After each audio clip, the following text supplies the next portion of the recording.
அந்த நூல் பரோட்டா சாப்பிடவும் தோணுது. சரி ஆர்டர் பண்ணுறாங்க.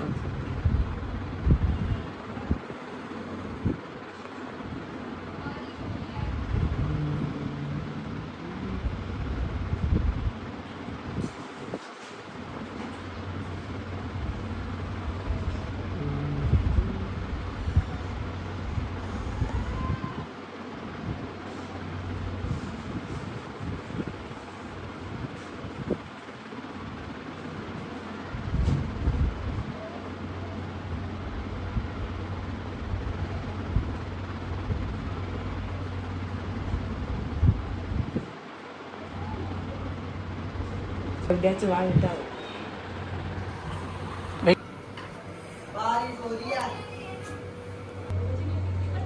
அப்பா எனக்கு நூல் பரோட்டா ஆர்டர் பண்ணிட்டாங்க. சரிடா, அது ஆர்டர் என்னடா பண்ணுறது? நானே பண்ணி. இது எவ்வளோக்கு வருது? 55 ரூபா. 55 ரூபாயா? 55 ரூபாய்க்கு முன்னே நம்ம 60 ரூபாயில் நம்ம அருமையாக சூப்பராக சாப்பிட்லாம்டா. 4 பேர் அருமையாக சூப்பராக சாப்பிட்லாம். அப்படியா? ஆமாம், பண்ணி காட்டேன். சரி. நான்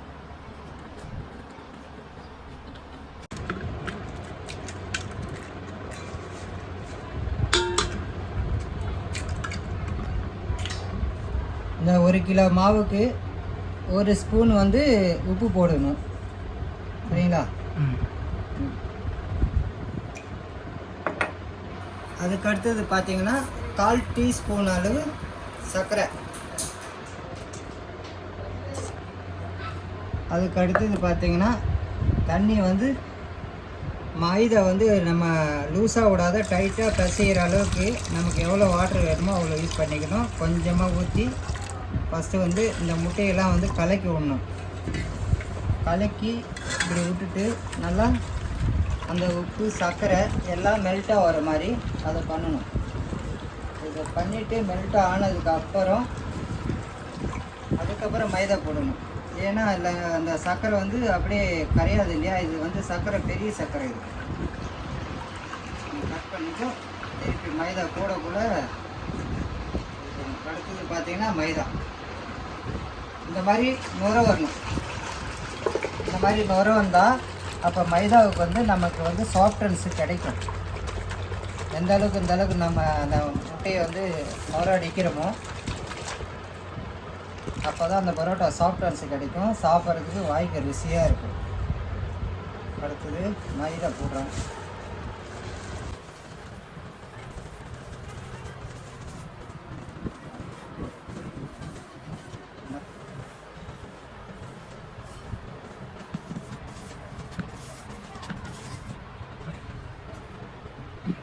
தண்ணி பற்றாக்குறையாக இருந்தால் இந்த மாதிரி சைடில் மாவெல்லாம் இருக்கும், அதுக்கு வந்து இந்த மாதிரி தண்ணி தெளிச்சுட்டு இது இப்படி இது பண்ணிங்கன்னா மாவு பிசையிறதுக்கு ஆட்டமாக இருக்கும். நல்லா மாவு பிசையிறதுக்கும் மாவு எல்லாம் ஒரே மாதிரியாக இருக்கும். இல்லைன்னா மாவு திரியாக கட்டியாக இருக்கும். மாவு பரோட்டா போடுறதுக்கு சாஃப்ட்னஸ் கிடைக்காது. இதை நல்லா பிசைஞ்சு 1 மணி நேரம் ஊற வைக்கணும்.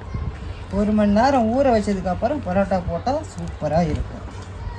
அருமையான நூல் பரோட்டா ரெடி.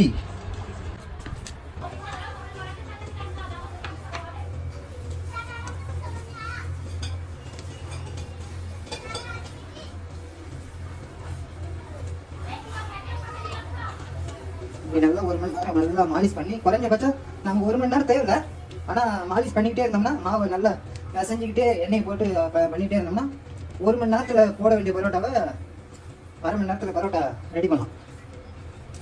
அந்தளவுக்கு ஈஸியாக வேலை இருக்குது. அதை டெக்னிக்காகவும் செய்ய தெரியணும்.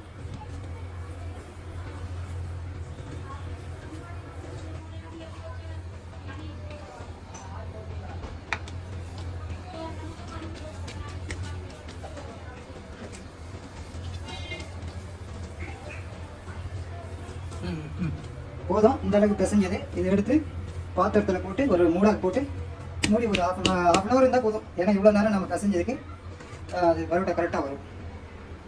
ஓகே, இதை டக்குன்னு போட்டு மூடி வச்சுக்கலாம். மசாலா பரோட்டா ரெடி. ஸ்டார்ட்.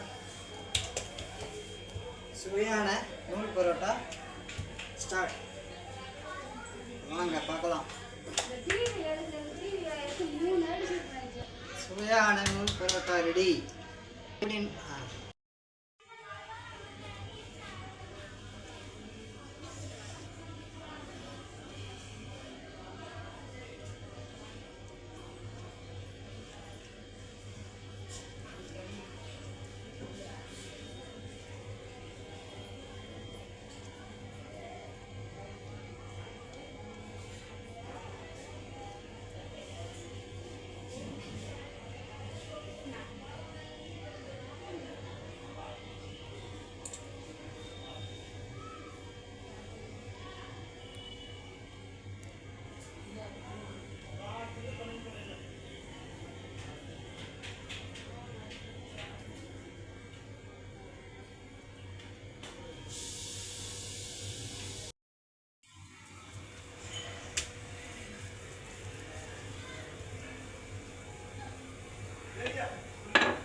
சும்மா அப்படியே பண்ணி கொடுத்தாவே லாபம் தான்.